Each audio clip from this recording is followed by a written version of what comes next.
ಕರ್ನಾಟಕದ ಕಿರೀಟ ಎಂದೇ ಕರೆಸಿಕೊಳ್ಳುವ ಬೀದರ್ ಐತಿಹಾಸಿಕ ಹಾಗೂ ಸಾಂಸ್ಕೃತಿಕವಾಗಿ ಶ್ರೀಮಂತವಾಗಿರುವ ಪವಿತ್ರ ನೆಲವಾಗಿದೆ. ಬಹುಮನಿ ಹಾಗೂ ಬಾರಿದ್ ಶಾಹಿ ಸುಲ್ತಾನರ ಕಾಲದಲ್ಲಿ ರಾಜಧಾನಿಯಾಗಿ ಮೆರೆದಿದ್ದ ಈ ನಗರವು ಕೋಟೆ, ಅರಮನೆ, ಮಸೀದಿ, ಮಂದಿರ ಮತ್ತು ಸ್ಮಾರಕಗಳಂತಹ ನೂರಾರು ವಾಸ್ತುಶಿಲ್ಪದ ಅದ್ಭುತಗಳನ್ನ ತನ್ನ ಮಡಿಲಿನಲ್ಲಿ ಇಟ್ಟುಕೊಂಡು ಕಾಪಾಡಿಕೊಂಡಿದೆ. ಅಂತಹ ಅಪರೂಪದ ಚರಿತ್ರೆಯಲ್ಲೊಂದು ಅದ್ಭುತವೇ ಝರಿ ನರಸಿಂಹ ದೇವಾಲಯ.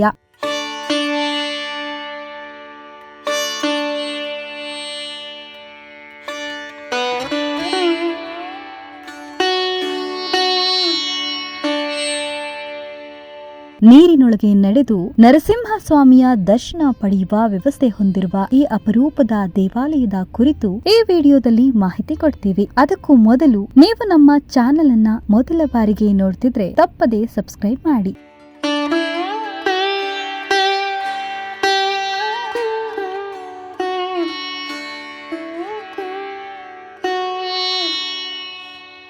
ಬೀದರ್ ಜಿಲ್ಲೆಯ ಮಣಿಚೂಲ ಬೆಟ್ಟದ ಶ್ರೇಣಿಯ ಅಡಿಯಲ್ಲಿ ನೆಲೆಗೊಂಡಿರುವ ಝರಣಿ ನರಸಿಂಹ ಗುಹಾ ದೇವಾಲಯವು ಅತ್ಯಂತ ವಿಶಿಷ್ಟ ಹಾಗೂ ಅಪರೂಪದ ತೀರ್ಥಕ್ಷೇತ್ರಗಳಲ್ಲಿ ಒಂದಾಗಿದೆ. ಬೀದರ್ ನಗರದಿಂದ ಸುಮಾರು 5 ಕಿಲೋಮೀಟರ್ ದೂರದಲ್ಲಿರುವ ಈ ದೇವಾಲಯವು ರಾಷ್ಟ್ರೀಯ ಹೆದ್ದಾರಿ NH161B ಸಮೀಪದಲ್ಲಿದೆ. ಭಗವಾನ್ ವಿಷ್ಣುವಿನ 4ನೇ ಅವತಾರವಾದ ನರಸಿಂಹನಿಗೆ ಸಮರ್ಪಿತವಾದ ಈ ಪವಿತ್ರ ಕ್ಷೇತ್ರವು ವೈಷ್ಣವ ಸಂಪ್ರದಾಯದ ಪ್ರಮುಖ ಸ್ಥಳಗಳಲ್ಲಿ ಒಂದಾಗಿ ಪರಿಗಣಿಸಲಾಗಿದೆ. ಶತಮಾನಗಳಿಂದ ಭಕ್ತರ ನಂಬಿಕೆಯನ್ನ ಕಾಪಾಡಿಕೊಂಡು ಬಂದಿರುವ ಈ ತೀರ್ಥಕ್ಷೇತ್ರವು ಬೀದರ್ನ ಆಧ್ಯಾತ್ಮಿಕ ಪರಂಪರೆಯ ಜೀವಂತ ಸಾಕ್ಷಿಯಾಗಿದೆ.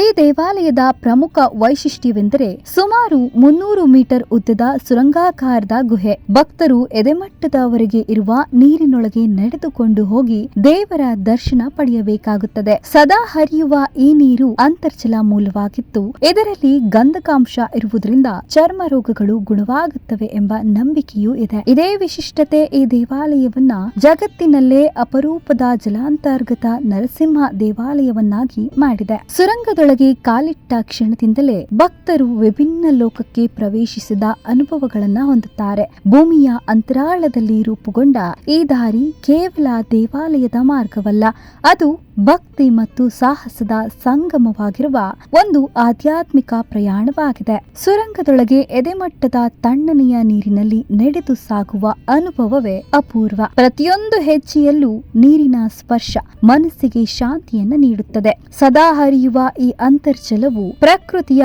ಅದ್ಭುತವಾಗಿದ್ದು ದೇವರ ಕೃಪೆಯ ಪ್ರತೀಕವೆಂದು ಭಕ್ತರು ನಂಬುತ್ತಾರೆ. ಈ ಪವಿತ್ರ ಜಲಧಾರಿಯ ಮೂಲಕ ಸಾಗುವುದರಿಂದ ಪಾಪಗಳು ನಿವಾರಣೆಯಾಗುತ್ತವೆ ಹಾಗೂ ಮನಸ್ಸಿಗೆ ಶಾಂತಿ ದೊರೆಯುತ್ತದೆ ಎಂಬ ನಂಬಿಕೆಯೂ ಇದೆ.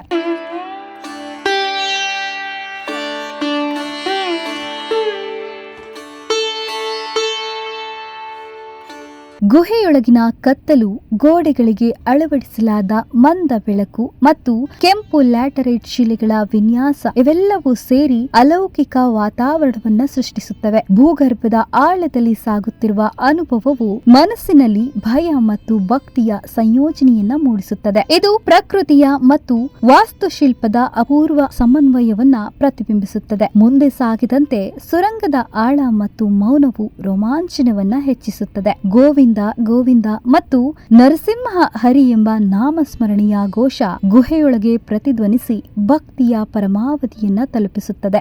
ಸುರಂಗದೊಳಗೆ ಪ್ರತಿಧ್ವನಿಸುವ ಹೆಜ್ಜೆಗಳ ಧ್ವನಿ, ನೀರಿನ ಮೃದುವಾದ ಹರಿವು ಮತ್ತು ಭಕ್ತಿಯ ಘೋಷ ಇವೆಲ್ಲವೂ ಸೇರಿ ಅಲೌಕಿಕ ಅನುಭವವನ್ನ ಸೃಷ್ಟಿಸುತ್ತವೆ. ಈ ಪವಿತ್ರ ಪಯಣವು ಕೇವಲ ದರ್ಶನವಲ್ಲ, ಅದು ಆತ್ಮವನ್ನ ಶುದ್ಧಿಗೊಳಿಸುವ ದೈವಿಕ ಅನುಭವವಾಗಿದೆ. ಗುಹೆಯ ಚಾವಣಿಯಲ್ಲಿ ನೇತಾಡುವ ಬಾವಲಿಗಳು, ಗೋಡೆಯ ಸಂದಿಗಳಲ್ಲಿ ಕುಳಿತಿರುವ ಕಪ್ಪೆಗಳು, ಮಂದ ಬೆಳಕು ಮತ್ತು ತಂಪಾದ ವಾತಾವರಣ ಭಕ್ತರಿಗೆ ರೋಮಾಂಚನಕಾರಿ ಅನುಭವವನ್ನ ನೀಡುತ್ತವೆ.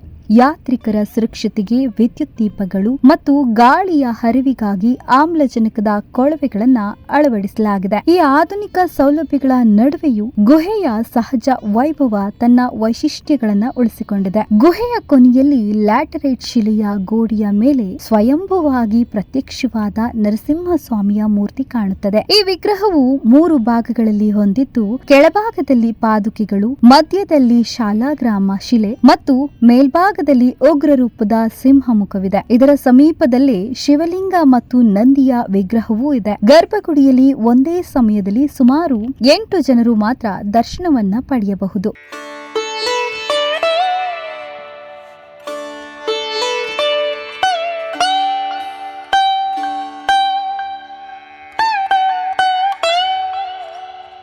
ಈ ದೇವಾಲಯದ ಸ್ಥಳ ಪುರಾಣವು ಭಕ್ತಿ, ದೈವಶಕ್ತಿ ಮತ್ತು ಕ್ಷಮೆಯ ಮಹತ್ವವನ್ನ ಸಾರುವ ಅದ್ಭುತ ಕಥೆಯಾಗಿದೆ. ಪುರಾಣಗಳ ಪ್ರಕಾರ ಕೃತಯುಗದಲ್ಲಿ ಈ ಪ್ರದೇಶವು ದಟ್ಟವಾದ ದಂಡಕಾರಣ್ಯ ಅರಣ್ಯವಾಗ್ತಿತ್ತಂತೆ. ಇಲ್ಲಿ ಜರಾಸುರ ಎಂಬ ರಾಕ್ಷಸನು ವಾಸ ಮಾಡ್ತಾ ಇದ್ದ.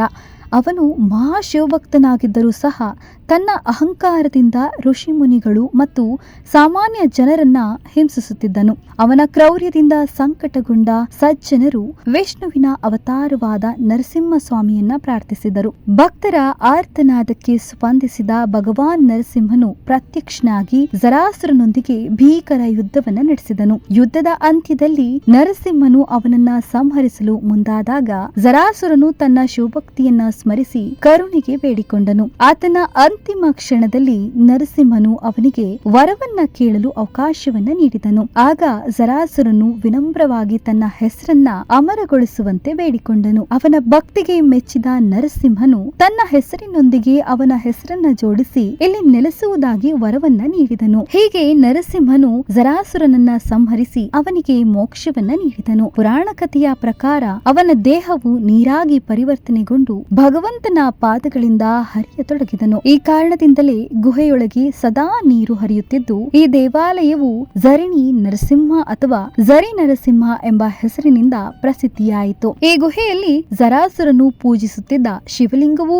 ಇದೆ ಎಂದು ನಂಬಲಾಗುತ್ತದೆ. ಇದೇ ಕಾರಣದಿಂದ ನರಸಿಂಹಸ್ವಾಮಿಯ ಜೊತೆಗೆ ಶಿವನ ಆರಾಧನೆಯೂ ಇಲ್ಲಿ ನಡೆಯುತ್ತದೆ. ಇದು ವೈಷ್ಣವ ಮತ್ತು ಶೈವ ಸಂಪ್ರದಾಯಗಳ ಸಮನ್ವಯವನ್ನ ಪ್ರತಿಬಿಂಬಿಸುವ ಧಾರ್ಮಿಕ ಸಾಮರಸ್ಯದ ಸಂಕೇತವಾಗಿದೆ. ಇನ್ನೊಂದು ನಂಬಿಕೆಯ ಪ್ರಕಾರ ಹಿರಣ್ಯಕಶಿಪುವನ್ನ ಸಂಹರಿಸಿದ ನಂತರ ಉಗ್ರ ರೂಪದಲ್ಲಿದ್ದ ನರಸಿಂಹಸ್ವಾಮಿಯನ್ನ ಶಾಂತಗೊಳಿಸಲು ಈ ಗುಹೆಯಲ್ಲಿ ಅವರು ನೆಲೆಸಿದರು. ಆದ್ದರಿಂದ ಈ ಕ್ಷೇತ್ರವನ್ನ ಶಾಂತಿ ಮತ್ತು ರಕ್ಷಣೆಯ ಸಂಕೇತವಾಗಿ ಪರಿಗಣಿಸಲಾಗುತ್ತದೆ. ಎಂದಿಗೂ ಭಕ್ತರು ಗುಹೆಯೊಳಗಿನ ಪವಿತ್ರ ನೀರಿನಲ್ಲಿ ನಡೆದು ದೇವರ ದರ್ಶನವನ್ನ ಪಡೆಯುತ್ತಾರೆ. ಈ ನೀರಿನ ಮೂಲಕ ಸಾಗುವುದರಿಂದ ಪಾಪಗಳು ಪರಿಹಾರವಾಗಿ ಕಷ್ಟಗಳು ನಿವಾರಣೆಯಾಗುತ್ತವೆ ಎಂಬ ನಂಬಿಕೆಯೂ ಇದೆ. ಹೀಗಾಗಿ ಝರಿ ನರಸಿಂಹ ದೇವಾಲಯವು ಕೇವಲ ಐತಿಹಾಸಿಕ ತಾಣವಲ್ಲ, ಭಕ್ತರ ನಂಬಿಕೆಯ ಜೀವಂತ ಪ್ರತೀಕವಾಗಿದೆ.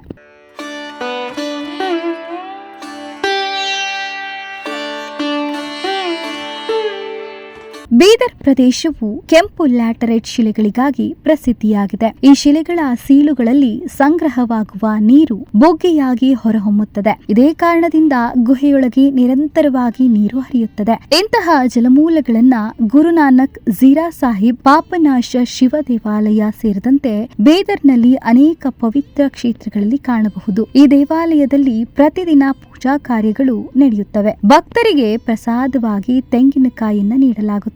ಶ್ರೀ ನರಸಿಂಹ ಜಯಂತಿ ಇಲ್ಲಿ ಅತ್ಯಂತ ವೈಭವದಿಂದ ಆಚರಿಸಲ್ಪಡುವ ಪ್ರಮುಖ ಹಬ್ಬವಾಗಿದೆ. ಈ ಸಂದರ್ಭದಲ್ಲಿ ಸಾವಿರಾರು ಭಕ್ತರು ದೇವಾಲಯಕ್ಕೆ ಆಗಮಿಸುತ್ತಾರೆ. ದೇವಾಲಯದ ಸುತ್ತಮುತ್ತ ಭಕ್ತರ ಅಗತ್ಯತೆಗಳನ್ನ ಪೂರೈಸುವ ಅನೇಕ ಅಂಗಡಿಗಳು ಕಂಡುಬರುತ್ತವೆ. ಇಲ್ಲಿ ತೆಂಗಿನಕಾಯಿ, ಹೂವು, ಅಗರಬತ್ತಿ, ಕರ್ಪೂರ, ಕುಂಕುಮ ಮತ್ತು ಇತರ ಪೂಜಾ ಸಾಮಗ್ರಿಗಳನ್ನ ಸುಲಭವಾಗಿ ಪಡೆಯಬಹುದು. ನರಸಿಂಹಸ್ವಾಮಿಯ ಚಿತ್ರಗಳು, ಭಕ್ತಿಪರ ಪುಸ್ತಕಗಳು ಮತ್ತು ಸ್ಮರಣಿಕೆಗಳು ಭಕ್ತರ ಮನಸೆಳೆಯುತ್ತವೆ. ಪ್ರವಾಸಿಗರು ಮತ್ತು ಯಾಂತ್ರಿಕರಿಗಾಗಿ ಈ ಅಂಗಡಿಗಳು ಕುಡಿಯುವ ನೀರು, ತಿನಿಸುಗಳು ಮತ್ತು ತಂಪಾದ ಪಾನೀಯಗಳು ಸಹ ಒದಗಿಸುತ್ತವೆ. ದರ್ಶನದ ನಂತರ ಭಕ್ತರು ಪ್ರಸಾದವನ್ನ ಸ್ವೀಕರಿಸಿ ದೇವಾಲಯದ ಸುತ್ತಲಿನ ಆಧ್ಯಾತ್ಮಿಕ ವಾತಾವರಣವನ್ನ ಆಸ್ವಾದಿಸುತ್ತಾರೆ. ಈ ಮಾರುಕಟ್ಟೆಯಲ್ಲಿ ಸ್ಥಳೀಯ ಜನರಿಗೆ ಉದ್ಯೋಗವನ್ನ ಒದಗಿಸುವ ಮೂಲಕ ಪ್ರದೇಶದ ಆರ್ಥಿಕ ಅಭಿವೃದ್ಧಿಗೂ ಸಹಾಯಕಾರಿಯಾಗಿದೆ. ದೇವಾಲಯವು ಬೆಳಿಗ್ಗೆ 8 ರಿಂದ ಸಂಜೆ 6 ಗಂಟೆಯವರೆಗೆ ಭಕ್ತರಿಗೆ ದರ್ಶನಕ್ಕಾಗಿ ತೆರೆದಿರುತ್ತದೆ.